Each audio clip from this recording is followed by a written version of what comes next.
नमस्कार, मैं हूं हार्दिक प्रणामी और आप देख रहे हैं हमारा नया शो बातें राज की। एक ऐसा शो जिसमें आपको पता चलेंगी कई राज की बातें, फिर वो बातें चाहे नेता की हो या अभिनेता की, और हाँ, ये बातें वो खुद बताएंगे। और आज जब हमारे इस शो का पहला एपिसोड है तो आज के हमारे गेस्ट भी बड़े ही विशेष होने चाहिए। जी हाँ, आज के हमारे गेस्ट हैं वो जिनके बारे में ये कहा जा सकता है कि इन्होंने भारत को पुनः स्थापित किया, एक नए भारत की खोज की, समाज को एक सोच दी, समाज में स्त्री का एक औहदा कायम किया।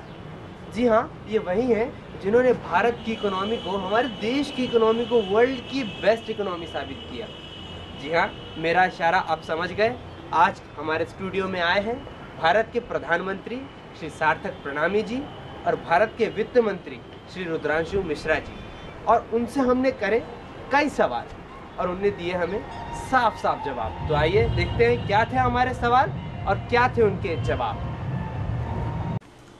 सार्थक जी, इलेक्शंस हो चुके हैं और इस बार फिर आपकी सरकार सेंट्रल में आई है, तो मैं ये जानना चाहूँगा और हमारी पूरी जनता जानना चाहेगी कि आपकी पार्टी का इतिहास क्या है, आपकी पार्टी की स्थापना कैसे हुई। हार्दिक जी, दरअसल ये बात है करीबन 26 साल पहले की, जब मैं हमारा फैमिली बिजनेस देखा करता था और सुबह मैं मॉर्निंग वॉक के लिए जाता था। तो वॉक पे जाते जाते मेरा एक ग्रुप बना। ये सभी अच्छे पढ़े लिखे लोगों का ग्रुप था, जिसमें अनुभव पांडे जी थे, प्रशांत पांडे जी थे, शुभम मिश्रा जी थे, जॉयदीप बैनर्जी जी थे, अरुण द्विवेदी जी थे, और हमारे साथ आज जो बैठे हैं रुद्रांशु मिश्रा जी थे, और मैं था। और रोज की तरह वॉक के बाद हम लोग एक पास के गार्डन में जाते थे।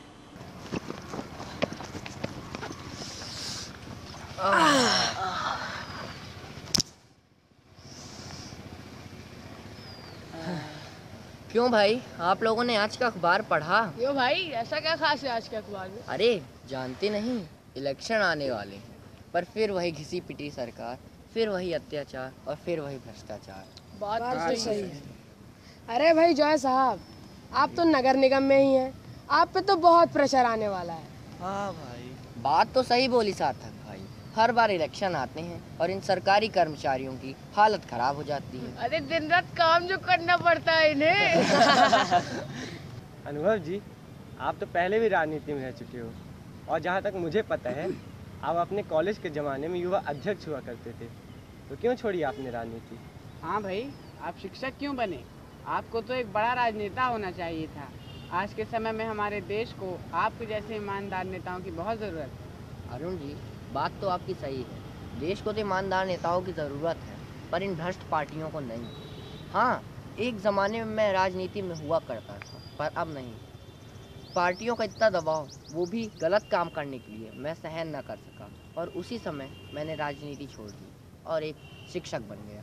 लेकिन आप तो बिना किसी पार्टी के भी निर्दलीय खड़े हो सकते थे। रुद्रांशु जी, पर एक निर्दलीय के साथ देगा कौन? अरे भाई, हम है ना, हम देंगे आपका साथ। क्यों भाई? हम देंगे। क्यों भाई, देंगे कि नहीं? भाइयों, समय बहुत हो गया है, चलो अपने अपने घर चले और अपने अपने रोज के कामों में जुट जाएं। चलो। शायद ये सारी बातें हमारे लिए सिर्फ बातें ही थी, पर इन बातों ने अनुभव जी के अंदर के देश प्रेमी नेता को फिर से जगा दिया था। और फिर अगले ही दिन। अरे अनुभव भाई, आज किस सोच में डूबे हुए थे? रात भर नींद नहीं आई क्या? कुछ नहीं मित्रों, कुछ सोच रहा। इतनी सोच में क्या सोच रहे थे? मित्रों, मुझे आपसे एक जरूरी बात करनी है। हाँ, क्या बात है? मैं ये बोलना चाह रहा था कि अगर आप लोगों का साथ हो तो क्यों ना इस बार मैं इलेक्शन में खड़ा हो जाऊँ। अरे वाह भाई, क्या सोचा? क्या बस फिर देर ही कहाँ थी, हमने एक पार्टी बनाने का निर्णय लिया और पार्टी का नाम रखा IRP, इंडियन रिफॉर्मर पार्टी। और बस कुछ ही दिन में सारी औपचारिकताएं पूरी करने के बाद हमने पार्टी को रजिस्टर करवाया और हमारी पार्टी का चुनाव चिन्ह बना दिया। सबकी सहमति से अनुभव पांडे जी को हमारी पार्टी का अध्यक्ष घोषित किया गया। पार्टी के सभी सदस्यों ने चुनाव की तैयारियां शुरू कर दी थी। हमारे पास बड़ी बड़ी रैलियां निकालने का तो बजट था नहीं, तो हम घर घर गए और लोगों से मिले। लोगों ने हमारा और हमारी सोच का हृदय से स्वागत किया। अमीर हो या गरीब, हम सभी से मिले और सभी ने हमारा साथ देने का वादा किया।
उन्नीस 1947 में हमारा देश आजाद हुआ। उन दिनों में अगर कोई राजनीति में जाता था तो लोग कहते थे देश की सेवा करने जा रहा है, क्योंकि उन दिनों में राजनीति में जाना देश की सेवा मानी जाती थी। और आज आजादी के 67 साल बाद अगर कोई राजनीति में जाता है तो लोग कहते हैं सत्ता का लालची है, सत्ता का भूखा है। और उनकी बात भी सही है, क्योंकि आज हमारे देश में राजनीति के दूसरा नाम ही भ्रष्टाचार बन चुका है। और जब तक हमारे देश की राजनीति में सुधार नहीं होगा तब तक इस देश में सुधार नहीं हो सकता।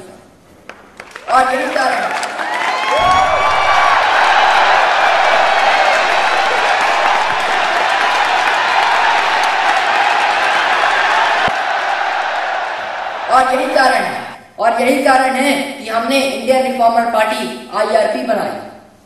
और आज हम अपनी पार्टी का मैनिफेस्टो आपके सामने रख रहे हैं।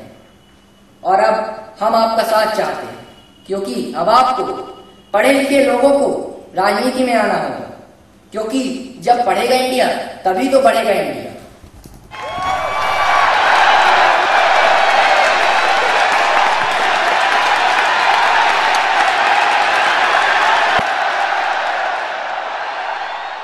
किसे पता था कि उस दिन गार्डन में हुई उन बातों का आज ये परिणाम होगा। जनता का ऐसा साथ मिलने के कारण हमें और जोश आ गया। लेकिन इन सब को देखकर विपक्ष खुश नहीं था। हर दिन हमारे नए दुश्मन बनते जा रहे थे। कभी किसी का धमकी भरा मैसेज आता था तो कभी किसी का कॉल, और सब में एक बात कॉमन थी, इलेक्शन से नाम वापस ले लो वरना अच्छा नहीं होगा। जी, तो रुद्रांशु जी, आगे की बात हम आपसे जानना चाहेंगे। जैसा कि आपने सुना, इन सब के कारण अनुभव जी जनता के लाडले बन चुके थे। लेकिन वो कहावत है ना कि घर का भेदी लंका ढाए। न जाने कौन और क्यों हमारी ही पार्टी का सदस्य विपक्ष से जा मिला। हम क्या कर रहे हैं, कहाँ जा रहे हैं और किससे मिल रहे हैं, हर एक बात की विपक्ष को खबर थी। और फिर वही हुआ जिसका डर था, अनुभव जी पे हमला हुआ।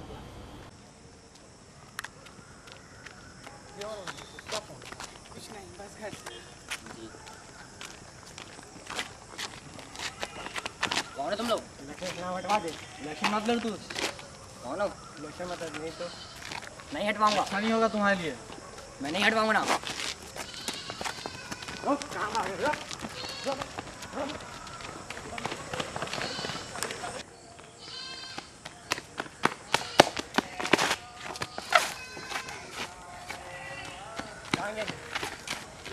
ढूंढ यहाँ पे।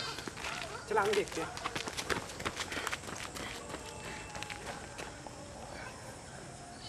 हाँ प्रशांत जी, हाँ मैं अनुभव बोल रहा हूँ।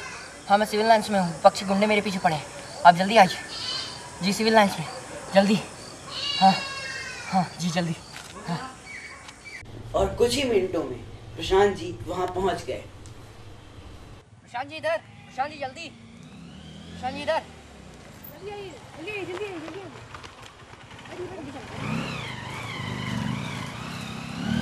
और प्रशांत जी अनुभव जी को अपने घर ले गए। घर पहुंचते ही अरुण जी का प्रशांत जी के पास फोन आया। हाँ अरुण जी, जी आप ठीक तो है ना? चलिए भगवान का शुक्र है। जी अनुभव जी मेरे साथ ही हैं। जी ठीक है वो। हाँ जी आजा, तू मेरे साथ ही रुक रहा है। जी चलिए ठीक। हाँ नेताजी, आप पे गुंडे तो उस अनुभव का बाल भी बाका नहीं कर पाए। अब हाँ मेरे पास एक रास्ता है अनुभव को मारने का। अरे नेताजी, इतनी आसानी से थोड़ी बताऊंगा, मेरी भी एक शर्त है। इस बार के लोकसभा चुनाव में आपकी पार्टी की ओर से प्रत्याशी मैं रहूंगा। अब अगर आपको मेरी शर्त मंजूर हो तो मैं आपको वो रास्ता बताऊं। तो सुनिए, आज रात सुरक्षा के कारण अनुभव प्रशांत पांडे के घर में सो रहा है। अब अगर आप चाहें तो उस पर वहीं हमला करवा सकते हैं।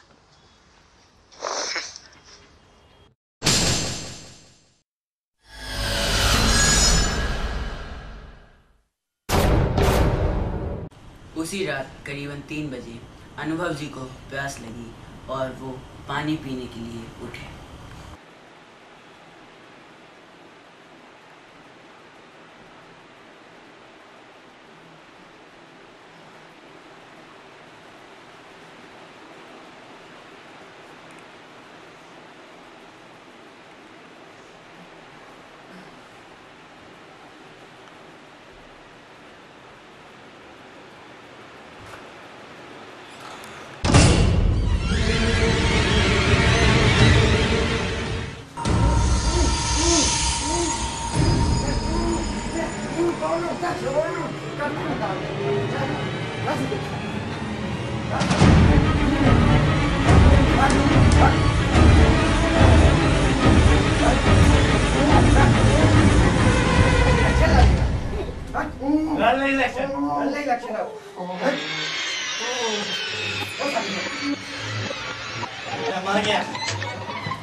जी हाँ, यही हुआ था।